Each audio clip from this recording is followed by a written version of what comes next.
BBS 뉴스 이노베이션.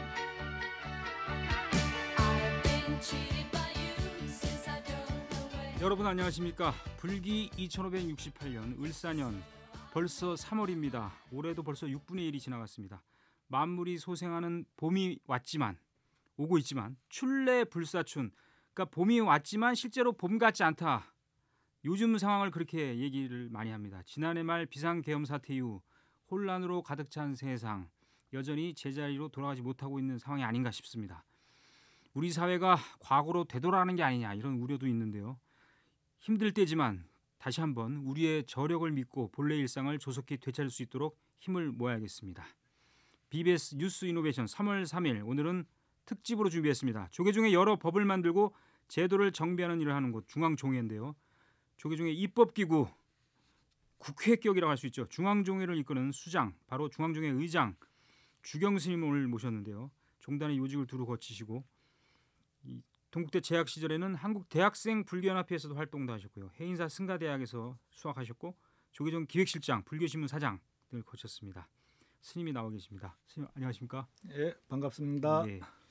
스님, 요즘 근황이 궁금한데 일단 회의도 많고 하다 보니까 이제 서울에 머무는 일이 많으실 것 같아요, 요즘에. 예, 주중에는 예. 주로 서울에 있고요. 예, 예. 이제 주말에는 제 본사인 수덕사에 내려가 있고 합니다. 그렇죠. 본사가 또 수덕사시고. 예, 중앙종회 의장 하신 지가 2022년 말이었죠. 예, 11월 종회 때 11월 종회 선출됐습니다. 때. 그럼 벌써 2년이 넘었는데 예, 가장 신경 쓰고 중점적으로 이렇게 하는 부분이 어떤 부분입니까, 지금 의장으로서? 예, 뭐 중앙종회는 우리 나라로 치면 국회격이지만 네. 우리 불교 전통으로 보면 종단공사입니다. 네. 대중공사는 그 우리 대중이 사는 데 있어 그 모든 기준과 그 역할을 정하는 곳인데 우리 대한불교 조계종이 어떻게 흘러가야 되고 어떤 일을 해야 되고 어떤 제도와 규정하에서 살아야 되는가 하는 걸 결정하는 게 바로 네. 중앙종회고, 그래서 저는 중앙종회 의사진행의 역할을 맡고 있습니다. 네. 전체적으로 다양한 의견들을 갖다 모아내고 화합시키고 또 그런 게 원활히 의결을 해가지고 종단 발전에 초석이 되고 받침이 될 수 있도록 하는 그런 역할이 제 역할입니다. 예, 우리 의장 스님이 자주 쓰는 말씀이 대중의 공의를 모아 나가겠다, 이런 말씀 요즘 자주 쓰시더라고요, 제가 보니까. 예, 그렇습니다. 그게 중요하다고 보시는 거죠? 그걸 통해서 뭐 성과도 나올 수 있고. 스님들은 어찌 보면 화합 대중이라고 하지만 그만큼 화합하기 어려운 부분이 많습니다. 수행이나 자신의 공부한 거에 따라서 굉장히 치열하고 예민한 부분이 있기 때문에 그렇죠. 두 사람 세 사람의 뜻을 모아 나가는 게 쉽지 않거든요. 네. 그래서 그 뜻을 모아 나가는 게 공의고 동의고 또 합의라고 생각합니다. 네. 그래서 많은 사람들의 의견들을 갖다가 종단 발전의 원동력으로 하기 위한 그런 뜻을 모아 나가는 게 의장의 가장 중요한 책무라고 예. 생각합니다. 저희 뭐 종단을 취재하거나 종단을 이게 오가는 뭐 기자 같은 경우 잘 아는데 3월에 항상 임시회가 열려요, 중앙종회. 예. 뭐 늘 열리기 때문에 올해도 이제 3월 26일로 제가 알고 있는데 예. 올해 중앙종회 임시회는 뭐 특별한 의미가 있나요? 늘 그렇듯이 예. 3월 종에는 지난 1년을 결산하고 살림살이와 활동들을 갖다 점검해가지고 잘된 일들을 갖다 더 잘 될 수 있도록 힘을 실어주고 부족하고 미진한 일들은 지적해서 좀 더 잘 나갈 수 있도록 하는 계기가 됩니다. 특히 올해 3월 종에는 작년에 종원 개정을 통해서 총무원, 교육원, 포교원이 단일화, 그렇죠. 총무원 단일화도 돼 있는데 단일화에 따른 약 50여 개 가까운 법조문들을 갖다가 자꾸 수정을 하고 통합해 나가고, 또 작년에 이제 급하게 교육법, 포교법을 통과시켰는데 아쉬움이 있고 미진함이 있다는 지적이 많았습니다. 그래서 교육원, 포교원이 없어지지만 교육원, 포교원의 역할과 기능은 더 강화돼야 된다. 그래서 교육법과 포교법에 대해서 좀 더 알차고 짬지게 살펴나가는 그런 기회가 될 것 같습니다. 예. 그리고 뭐 이제 선거 관련 법도 있고 뭐 겸직 규정 뭐 이런 거 있잖아요. 그런 것도 항상 논의하더라고요. 그죠? 예, 그렇습니다. 예. 그 뭐 종회 의원들은 종단에서 가장 활동적이고 네. 유능한 분들이라고 생각합니다. 그래서 이분들이 종단의 다양한 소임을 맡으면 좋겠다는 게 이제 겸직에 대한 의견이고, 그렇죠. 지금은 총무원 부장이나 네. 주요 소임을 종회의원이 겸직하지 못하게 돼 있거든요. 그렇죠. 본사 주지도 네. 그렇고. 근데 그 부분을 겸직을 풀게 되면 종회라는 기구가 견제와 감독의 기능이 있거든요. 근데 그 국회의원처럼 장관도 하고 국회의원도 하고 하면 괜찮긴 하겠지만 국회는 거대 기구고 국가 조직인 만큼 검찰, 경찰 등 다양한 견제 기구가 있습니다. 근데 우리 종단은 그렇지 않기 때문에 종회의원들은 가능한 한 종회의원에 집중하고 그 중요한 직영 사찰 주지라든지 부장을 갖다 겸직하지 않는 게 좋다는 게 아직까지 의견입니다. 아직까지는 그쪽 의견이 많군요. 예. 아까 말씀하신 대로 4월 1일부터 이제 조계종은 교육원 포교원이 이제 없고 그냥 조계종 총무원이죠, 그냥 이런 체제라고 하죠. 그렇습니다. 그래서 뭐 사무실도 막 정리하고 그러던데 다 정리 끝난 걸로 제가 알고 있는데 그러면은 통합 체제면 글쎄요, 이게 뭐 잘 운영되도록 해야 할 텐데 물론 집행부의 일이지만 종회에서도 계속 그 의견도 내고 견제와 균형, 감시 뭐 여러 가지 역할을 해야 되지 않을까요? 저는 본사에서 지금 약 10여 년 지금 살아오고 있는데요. 본사에서는 포교원 교육원의 어떤 역할과 기능은 충분히 알고 있습니다. 근데 총무원 외에 교육원과 포교원에서 공문이 오고 지시가 오고 하는 부분에 대해서 굉장히 가볍게 생각하거나 불편하게 생각하는 개념이 많았습니다. 그런데 총무원에서 일목요연하게 그 단일 일치된 어떤 의견으로 정책을 제시하고 요구했을 때는 아마 본사에서도 행정 업무도 좀 간소화되고 선명해질 걸로 봅니다. 지난 30년 동안 교육원과 포교원이 굉장한 역할을 해왔다고 봅니다. 그러나 그때는 총무원장의 권력이 비대하고 집중돼 있는 경향으로 인해서 역할이 부족했기 때문에 교육원 포교원을 살려놨는데 30년간 교육원 포교원의 업무 자체가 확립이 됐다고 봅니다. 그래서 총무원 체제로 합쳐도 사실은 이제 그 업무 자체가 그 줄어들거나 뭐 모자라지 않을 거라고 보고 오히려 지금은 이제 사무원 체제로 느슨하게 풀어져 있는 것보다는 총무원장의 강력한 리더십과 강한 행정력으로 종단 발전을 견인해야 된다.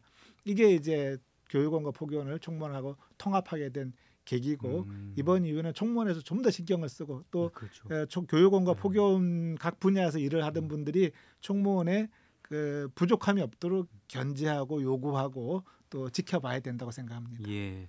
어쨌든 포교 활성화라든지 출가 장려라든지 승가 교육의 개편이라든지 이런 거는 아주 중요하기 때문에 포교원 교육원이 없다고 해서 그 업무 자체가 뭐 약화되고 이런 거 아니죠, 절대. 그렇습니다. 예. 그래 그런 거를 신경 써야 될 것 같아요, 지금. 예. 특히 그 동안에 이제 사실 포교와 출가가 하나가 돼야 되거든요. 신도들 포교하고 주변에 불교가 알려질 때 출가에 대한 관심도 높아지고 출가자들도 늘어나는데 출가자를 홍보하는 부분이 교육원에 가 있고 신도들 교육하거나 포교하는 부분 포교원에 가 있고 오히려 나눠져 있었고 제대로 힘이 실리지 않고 집중되지 않았던 힘들이 있었던 것 같습니다.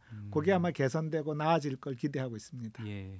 제가 듣기로는 하여튼 출가 진흥 장려 업무가 이렇게 총무부 이쪽 밑으로 뭐 가 있다 뭐 그러더라고요. 총무원 교육부 쪽으로 가게 됐습니다. 예, 어쨌든 그 분장은 그렇더라도 어쨌든 이게 약화되면 안 된다. 그 말씀을 드리고 싶고 이 선명상 보급 확산을 해서 선명상 위원회 만들어졌잖아요. 금강스님이 위원장이신데 이 가나선에 뿌리를 둔 선명상이 뿌리를 내릴 수 있도록 이것도 뒷받침도 많이 중요한 것 같은데요. 중요할 것 같아요. 그렇습니다. 아마 종회 의원들이나 또 누구보다도 선명상에 관심이 많은 사람이 저일 겁니다. 저는 뭐 개인적으로는 2002년도에 템플스테이 사업을 제가 처음 시작하고 출발시킨 장본인이기도 하고 선명상은 템플스테이 이후로 우리의 한국 불교가 또 조계종이 사회에 기여할 수 있는 일이고 불법 홍포를 위해서 가장 좋은 일이다. 그래서 선은 사실 스님들이 깨달음을 위해 수행하는 적극적이고 전문적인 수행이고 명상은 세상 사람들 위한 치유와 위로와 어떤 그 고통의 저감을 위한 방편이거든요. 그래서 선을 하는 사람은 중생의 아픔을 생기게 되고 중생들이 가벼운 낮은 단계 명상을 하다가도 집중이 강해지고 제대로 수행을 하게 되면 얼마든지 선의 단계까지 올라갈 수 있거든요. 그래서 선과 명상이 둘이면서 둘이 날 수 있는 게 이 세상 사람들과 불교가 가장 소통할 수 있는 좋은 도구라고 봅니다. 그래서 저는 개인적으로 원장 선생님께도 부탁을 드렸어요. 올해 선명상 정착회로 합시다. 그리고 제가 자문이든지 그때는 도와가지고 그 선명상 위원회가 힘을 실어서 전국의 템플스테이 한 사찰들, 본사들, 관람료 사찰들, 이런 주요 사찰들에서 선명상 체험관 내지는 선명상 수행관을 두고 또 선명상 지도자들을 많이 양성해갖고 금년에 한국 불교가 사회에 이바지하고 세상 사람들이 불교를 잘 이해할 수 있는 그런 계기로 선명상을 활용하면 좋겠다 했고 저도 좀 큰 의미를 가지고 있고 또 기대를 하고 있고 또 노력을 하고 있습니다.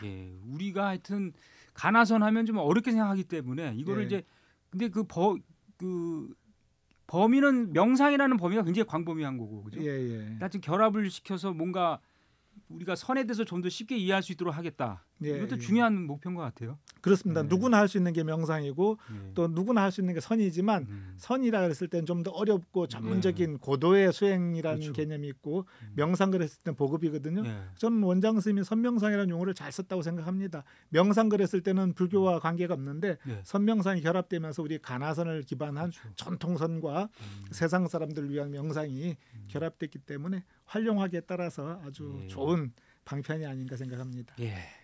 그리고 말이죠. 요즘 우리 사회를 보면은 이 양극단으로 갈라져 있거든요. 이게 예. 다 갈라져 있어요. 모든 게 모든 분야에서 세대 차이도 많이 나고 그리고 나라의 근본 질서가 흔들린다 이런 얘기 많습니다. 그래서 이럴 때 많이들 얘기를 하죠. 얘기는 다 쉽게 할 수 있습니다. 화엄사상, 원흉회통, 뭐 화쟁, 중도 이런 말씀 많이 하셨습니까? 예. 스님은 어떤 지금 가르침이 필요하다고 보십니까? 요즘 시대. 그 화쟁이라고 하는 네. 것은 의견이 다른 두 방향을 모아서 하나로 화합하게 하는 거거든요.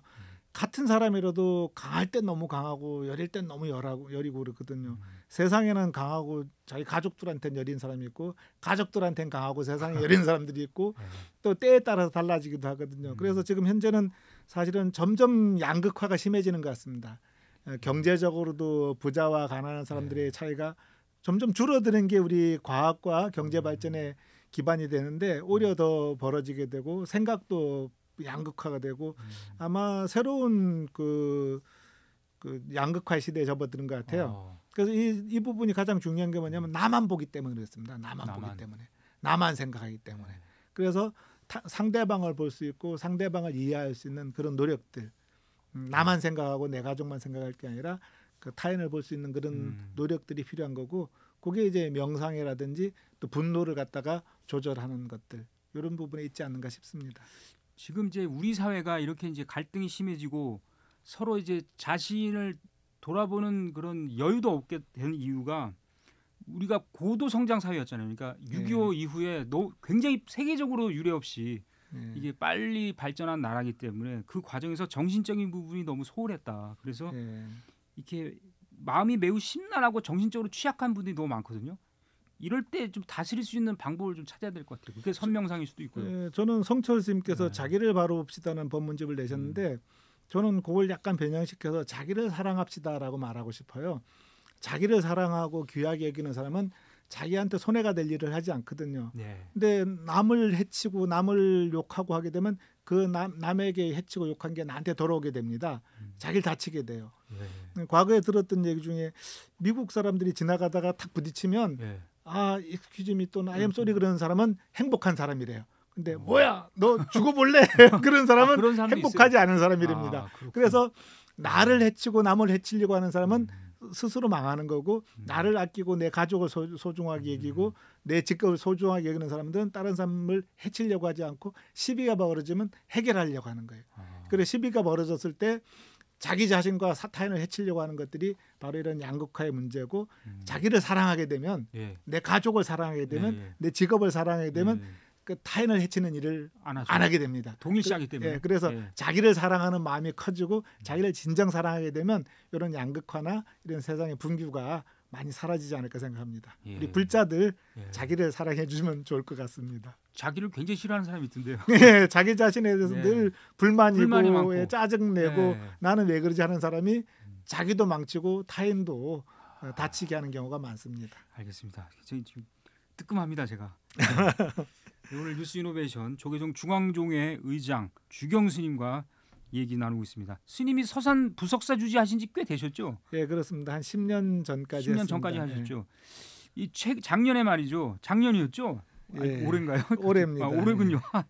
고려말 외구에 반출됐다가 도굴꾼이 갖고 왔어요. 2012년에 가져왔는데 그래서 이제 이걸 이제 우리가 압수를 해가지고 문화재연구소 대전에 보관해 왔는데 이게 이제 서산 부석사 금동관음 보살 좌상인데 원래 자리에 잠시나마 돌아와서 이 친견을 하고 있지 않습니까? 100일간. 그렇습니다. 근데 이게 소송을 이제 계속 했는데 결국엔 일본 대마도 관음사로 다시 가게 돼 있어요.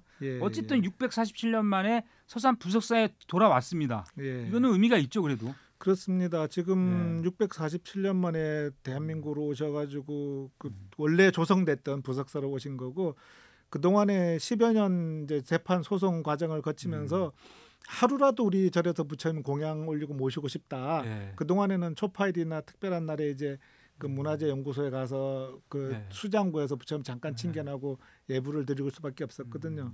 그래서 마침 그 일본 관음사 스님들하고 네. 불자들이 그렇게 마음을 열어줘가지고 1월 25일부터 서산 부석사에서 지금 100일 기도를 하고 있습니다. 네. 올해 5월 5일 부처님 오신 날까지 100일 기도를 진행하고 있고 지금 뭐 매주 뭐 많은 불자님들이 와서 불공도 올리고 기도도 동참하고 친견도 하고 하는 걸로 알고 있습니다. 예. 그런데 말씀하신 대로 어쨌든 소유권은 일본에 있다 이렇게 판결이 났어요. 그렇습니다. 났기 때문에 예. 부석사에서 계속 이걸 보관할 수가 없어요. 그래서 네. 일본으로 가야 되는데 굉장히 아쉽다고 하는 분들이 많이 있더라고요. 그렇습니다. 우리 네. 뭐 사회 저명 인사들 중에도 그렇고 또 부석사 불상을 제자리에 돌리기 위해서 노력한 많은 분들이 계시거든요. 그분들 중에는 우리가 100만 명쯤 서명하면 부처님 오실 수 있지 않겠느냐 했고 서명하는 분들도 있고 다양한 기도를 하는 분들이 있습니다. 그러나 저는 우리 현대사회는 법치의 시대고 예. 법치를 완성하기 위해서는 최종적인 법원의 결정을 존중하고 따라줘야 된다고 봅니다. 그리고 나서 우리가 또 법을 넘어서서 우리가 더 큰 원력으로 부처님을 다시 모실 수 있는 그런 방안을 찾아야지 네. 지금 있는 상태에서 안 돌려줄 수 없을까 하는 그런 꼼수라든지 편법은 옳지 않다고 보고 부석사 신도들도 그런 좀 아쉽고 좀 갑갑한 마음이지만 정성껏 기도를 모시고 있는 걸로 알고 있습니다. 그러면 앞으로 어떻게 해야 될까요? 그러니까 지금 그 일본 그 대마도 주지 스님은 한일 간의 교류를 이번 기회에 좀 더 이렇게 활성화하자 이런 얘기도 하시는 것 같은데. 예, 전에 이제 1월 25일 날 예. 그 부석사 100일 기도를 하기 전날 이제 문화재 연구소에서 불상을 모시고 예. 나올 때 일본 관음사 주지 스님 전주지 스님이라고 하는데 예. 하고 관계자들이 와서 같이 참관했었고 또 부석사까지 같이 갔었습니다. 아, 그때 저희가 선물도 드리고 부처님을 잘 모실 테니까 전혀 걱정하지 말아라. 그리고 그 사람들이 안 돌려줄까봐 우려들이 굉장히 크더라고요. 예. 그건 우리 종단과 우리 본사 수덕사와 부석사가 삼자가 다 우리가 약속을 한 얘기 때문에 걱정하지 않아도 된다. 제가 중앙종회 의장이자 부석사 전주로서 네. 약속도 드렸거든요. 그리고 우리 정각회 전 회장인 대한민국 국회 부의장 주호영 의원께서도 이 역할을 굉장히 크게 하셨어요. 그래서 그런 걱정은 하지 않아도 된다 했고 그쪽 분들이 굉장히 흔쾌한 마음으로 이렇게 다녀가셨습니다. 그리고 또 부석사 CCTV를 설치해놔서 일본에서도 당일로 현재 시각으로 부처님 모셔져 있고 기도하는 모습을 관찰할 수 있게 돼 있어가지고 현재 굉장히 우호적인 관계로 돼 있고 향후에 뭐 자매결연 얘기도 이렇게 주변에서 하는데 예. 그런 좋은 관계를 맺어 나간다면 앞으로 좋은 또 인연이 성장하지 않을까 생각을 하고 있습니다. 예, 알겠습니다. 어쨌든 이 문화재는 원래 자리에 있을 때 가장 가치가 빛나는 거예요. 그래서 그렇습니다. 예. 무슨 좀 하여튼 좀 환수를 위한 노력, 그러니까 이 부석사 불상뿐만 아니라 그런 노력이 많이 필요하다 이렇게 생각이 됩니다. 그렇죠? 예. 알겠습니다. 예. 노력을 해야 되지만 예. 너무 거기에 대한 그런 억울함이나 집착을 가지는 부분도 좋지 않다고 생각합니다. 이미 시절이 흘러가고 지금 현재 있는 상황 부분을 그대로 받아들이고 여기서 우리가 할 수 있는 한 발짝 더 나갈 수 있는 걸 찾아야지 과거의 원래 자리로 돌아가는 부분이 최상이긴 하지만 그것이 최선이 현재 제도나 또 법적 관계로 되지 않을 때는 이걸 일단 받아들이고 녹여내는 그렇죠. 그런 것도 수행이고 기도라고 생각합니다. 네, 우리 스님께서는 동국대 이제 졸업하시고 예. 덕숭총림 수덕사로 출가한 지 40여 년 정도 되셨어요. 올해 딱 40년째 되고 있습니다. 40년째시군요. 예. 근데 이건 제가 어디서 본 겁니다. 세상은 쉼없이 변한다. 게으름 없이 노력하라. 예. 이 열반경의 가르침을 마음에 늘 새기고 계십니까? 예, 그렇습니다. 예. 제가 가장 고교 시절에 열반경을 읽었었는데 그때 이후로 왜 부처님께서 출가해갖고 산중에 살고 사회랑 관계가 없는 사람들한테 왜 세상이 쉼없이 변한다, 게으름 없이 노력하라 얘기하셨을까 고민을 많이 했거든요.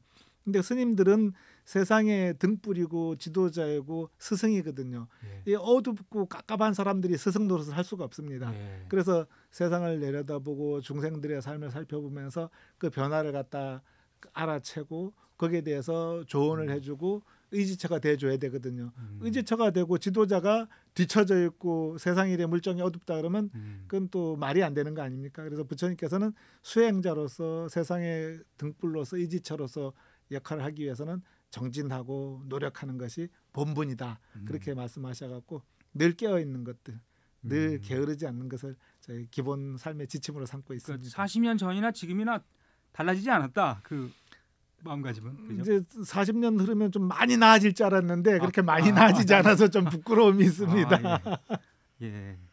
늘 한결같다는 것도 또 중요한 겁니다. 그죠? 예, 감사합니다. 스님께서는 동국대 전자불전 문화 콘텐츠 연구소 소장이신데 예, 그렇습니다. 이게 이름이 길고 예. 어떤 일을 하는 건지 궁금하기도 한데 이렇게 세미나나 무슨 회의하는 거 보면 굉장히 그 이슈되는 걸 막 골라서 하시는 것 같아요. 예, 그렇습니다. 예. 전자불전 문화 콘텐츠는 가장 불교적 콘텐츠들이 이제 디지털화되고 이 예. 부분들을 갖다가 이제 많은 사람들에게 또 세계인들에게 공유할 수 있게 하기 위해서 이제 만들어진 연구소인데 지금 이미 이제 학술원이나 동국대 선에서 그런 작업들이 많이 이루어져 있기 때문에 예. 오히려 이제 좀 세상에 의미를 갖는 그런 어떤 갈마라든지 또 출가라든지 이런 부분에 대한 그 일반인들이 궁금해하고 스님들도 논의하고 싶지만 예. 논의가 안 되는 부분들을 그 이슈로 삼아서 주제를 삼아서 세미나를 하고 있고 예. 여기 대해서 유런 다니는 분들이나 또 비구니 스님들이나 굉장히 많은 관심을 가지고 우리 전자불전 연구소에서 또 의장 스님이 이런 논의의 자리를 만들어줘서 고맙다. 좀 더 발전할 수 있었으면 좋겠다 해서 좀 계속 고민하고 있습니다. 예. 이 갈마를 제대로 이게 발전시키면 이게 지금 우리 국회의원도 맨날 싸우고 예. 대통령 탄핵 뭐 개헌 뭐 이런 문제는 갈마 같은 제도가 잘 정착되면 해결할 수 있지 않나. 예, 공의 제도입니다. 불교의 공의 제도고 불교는 전원 합의 만장일치제를 채택하고 있거든요. 어째 그게 가능하냐? 가능한 이유가 뭐냐면요. 다수결에 있다 할지라도 소수의 의견을 포용하고 소수의 의견을 녹여내고 하는 부분이 되면 그 소수가 동의를 해줍니다. 만장일치가 됩니다. 그래도 궁극적으로 안 될 때 결정을 해야 될 때는 다수결을 따르긴 하지만 어쨌든 그런 노력들 소수와 다수의 의견을 갖다 합치고 소수의 입장을 고려하고 배려해서 녹여내려고 하는 그런 것들이 아마 불교 공의 제도의 기본 정신이고 그게 화합 정신이라고 보거든요. 그러니까 51대 49면 51이 전행을 하지 않습니까? 49는 그 이의 작은 거 가지고 소외돼 버리거든요. 그래서 분규가 일어나고 다툼이 일어나는 거거든요. 51을 가졌고 나한테 선택권이 있다 하지라도 49 아니면 내가 99를 가졌다 할지라도 일의 소수를 배려하고 이해하고 포용하려는 노력이 제대로 된 화합 사회이고 민주주의 사회이고 제대로 된 정치라고 생각합니다. 참 쉽지는 않습니다. 하여튼. 예. 스님이 책을 많이 쓰셨고 글 잘 쓰는 스님이다. 무슨 우리가 글 잘 쓰는 스님 몇 분 있어요 또. 예, 그렇습니다. 원철 스님도 있고 뭐. 예, 우리 해인사 같이 다 공부했던 분인데 원철 스님도 그렇고 성전 스님도 그렇고 다들 글을 잘 쓰시죠. 우리 스님도 보니까 나는 때로는 울고 싶다. 제목이 잘 지었습니다. 그리고 미안하지만 다음 생에 계속됩니다. 마음을 천천히 쓰는 법, 마음 활짝 지금 이 순간을 꼽히는 선시 에세이. 지금 이렇게 쭉 보면은 뭔가 관통하는 뭐가 메시지가 있는 것 같아요. 제목에서부터. 불교 방송에서 법문한 걸 책으로 엮은 것도 있습니다. 지혜의 길이라고 해서 눈을 떠라. 아니 누가 내 눈을 감겼단 말이냐 이렇게 부제를 달았는데 제가 절에 들어와서 생활하면서 처음 글을 썼던 게 93년도입니다.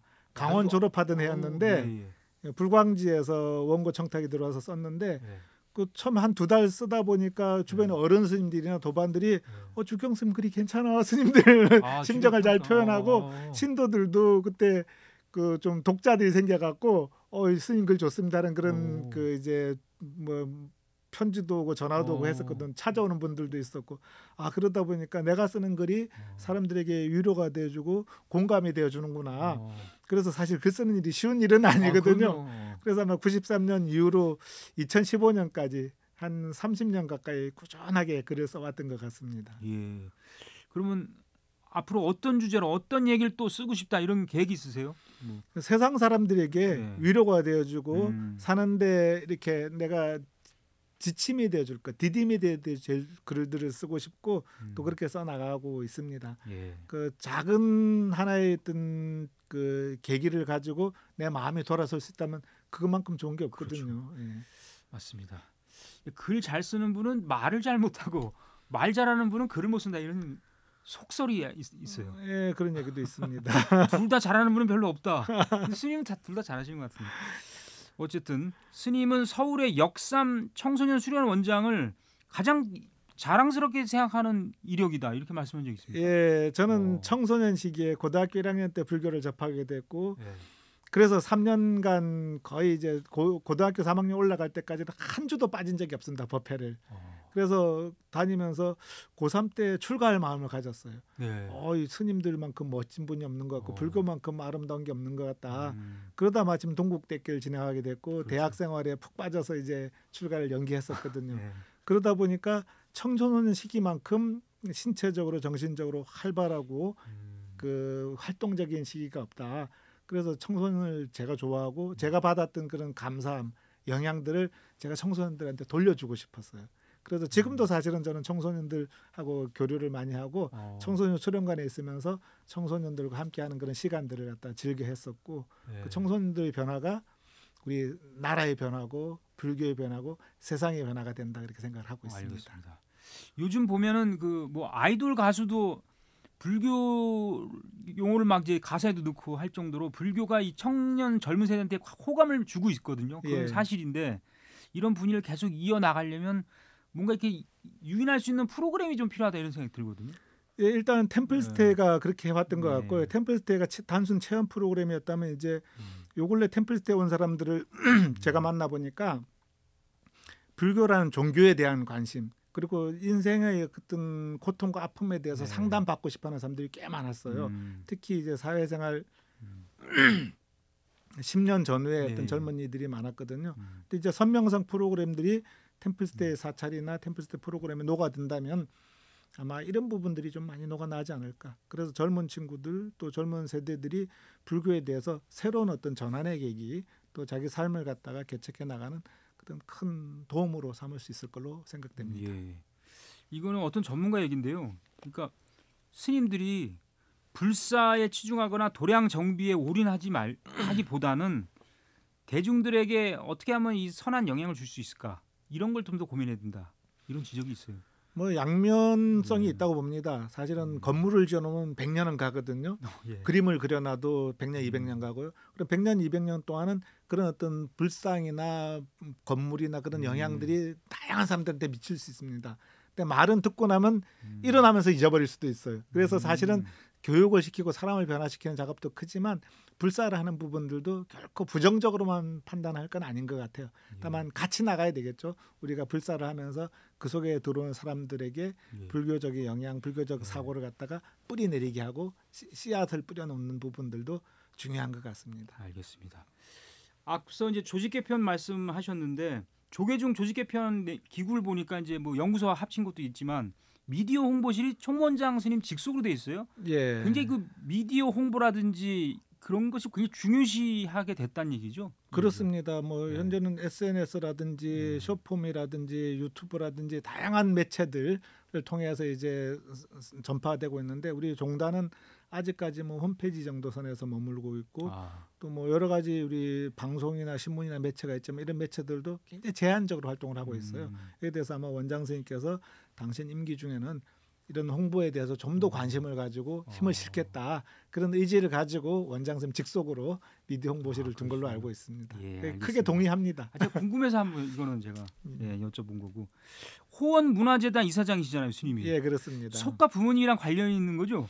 예, 저희 아버님 네. 이름자고 어머님 이름자를 따서 저희 아버님이 개 호자를 쓰시고 어머님께서 원도를자를 쓰시는데 그래서 한자씩 땄는데 저희 아버님께서 이제 3년 전에 돌아가시면서 유산을 좀 남겼습니다. 그래서 형제들에게 스님은 스님 목서 유산을 뭐 할 겁니까? 그래서 저는 청소년들 활동을 위한 법인을 만들고 싶습니다. 그랬습니다. 그랬더니 형제들이 그럼 우리도 조금씩 낼게. 그래서 형제들이 고루 추진을 해가지고 약 3억 정도 돈을 만들었어요. 그래갖고 이제 호원문화재단으로 해갖고 그 청소년들 또 문화체험 또 문화재 보존 활동 이런 부분을 하고 또 다양한 문화 행사를 해나가고 또 어린이집이나 그런 쪽으로 이제 관심을 가지고 있습니다. 그래서 지금 현재로는 당진 방과후 아동 교실을 갖다 운영하고 있고요. 그 수덕사나 주변에 여러 가지 음악회라든지 문화 활동들을 갖다 지금 진행해 나가고 있습니다. 뭘 잘하고 계시군요. 예. 우리 스님이 BBS 불교방송 이사신데 미디어를 통한 불법 홍보, 그다음에 이제 방송국이 하나의 큰 법당이다. 예. 이렇게 또 볼 수 있지 않습니까? 예. 그래서 앞으로 이 공익 미디어로서 앞으로 역량을 더 키우고 발전하기 위해서 조언 좀 해주시죠. 예, 저는 요즘 불교 방송과 관련해서는 이런 말을 자주 하겠습니다. 작아도 크고 크도 작은 것이 있다. 세상의 소문이나 풍문들은 아무리 크다 그래도 그건 작은 것이고 불교 방송 같이 신뢰성 있고 그 불자들이 믿음을 갖고 있는 방송은 한마디 말이라도 그런 정론이 돼서 전체를 갖다가 불자를 바뀌고 나라를 바꾸는 힘이 있다고 보거든요. 그래서 저는 우리가 진실을 얘기하고 진지한 확인된 내용이라면 아무리 작은 것이라도 세상을 바꿀 수 있고, 풍문이나 잘못된 소문들은 하늘을 뒤덮을 것 같아도 예. 그 티끌 하나도 움직이지 못하는 그런 거라고 보거든요. 그래서 저는 불교 방송이 작더라도 정론과 불자들에게 신뢰를 가지는 그런 어떤 방송과 언어들 또 프로그램으로 이어진다면 그야말로 불교 방송에 가장 큰 영향을 미칠 수 있을 걸로 봅니다. 그리고 또 혹시라도 불교계나 주변에 잘못된 풍문들도 싹 흩어버리는 그런 어떤 좋은 방송이 될 수 있다고 생각하고, 또 이사를 맡고 있으면서 그런 어떤 불교 방송의 후원자 또 지킴이가 되려고 노력하고 있습니다. 알겠습니다. 자, 이제 어느덧 시간이 많이 흘렀는데요. 이제 이 어수선한 시국에 뭐 좀 약간 중복된 것 같긴 합니다만 정신적 고통과 스트레스, 트라우마에 시달린 분들에게 꼭 필요한 부처님의 좋은 말씀도 좋고요. 한 말씀 좀 해주시죠. 아까 했던 말을 다시 네. 하고 싶은데, 자기를 사랑하고 자기 주변 사람을 사랑하고 자기의 지나온 과거와 앞으로 남은 미래를 사랑하게 된다면 세상을 이해하게 되고 좀 살아나가는데 따뜻하지 않을까 싶습니다. 그리고 자기를 지극하게 사랑하게 되면 다른 사람들도 같이 이해하고 사랑할 수 있거든요. 그런 사람을 일러서 보살이라 그럽니다. 그러니까 자기를 사랑하고 타인을 사랑하고 세상을 사랑하는 게 아마 부처님의 가르침에 준하지 않을까 싶어요.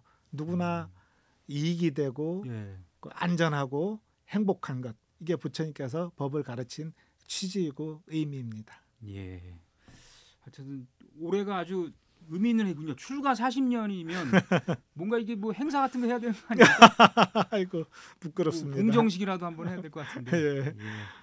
어쨌든 이제 3월 종회가 있으니까 또 스님께서 이 종회도 잘 이끌어 주시고 여러 가지 활동을 하기를 기대하고요. 그리고 저희 BBS 이사회 때도 가장 질문을 많이 하시는 이사 스님이시지 않습니까? 그래서 계속 이제 필요한 조언도 많이 해주시길 바라겠습니다. 예, 방송 발전 위해서 노력하고 우리 불법 홍보를 위해서 정진하겠습니다. 알겠습니다. 네, 오늘 뉴스 이노베이션 3월 3일 순서였는데요. 조계종 중앙중회의장 주경 스님과 여러 가지 얘기를 나누었습니다. 스님 오늘 말씀 대단히 고맙습니다. 예, 감사합니다. 네, 을사년 불기 2568년 벌써 3월이 됐습니다. 그러니까 올해가 6분의 1이 지난 셈입니다. 만물이 소생하는 봄이 다가왔다고 하지만 우리의 몸과 마음이 여전히 춥다, 이런 말들 많이 하고 있습니다만 우리는 다시 일어날 수 있습니다. 그리고 저력이 있습니다. 뉴스 이노베이션을 오늘 마치겠습니다. 대단히 고맙습니다.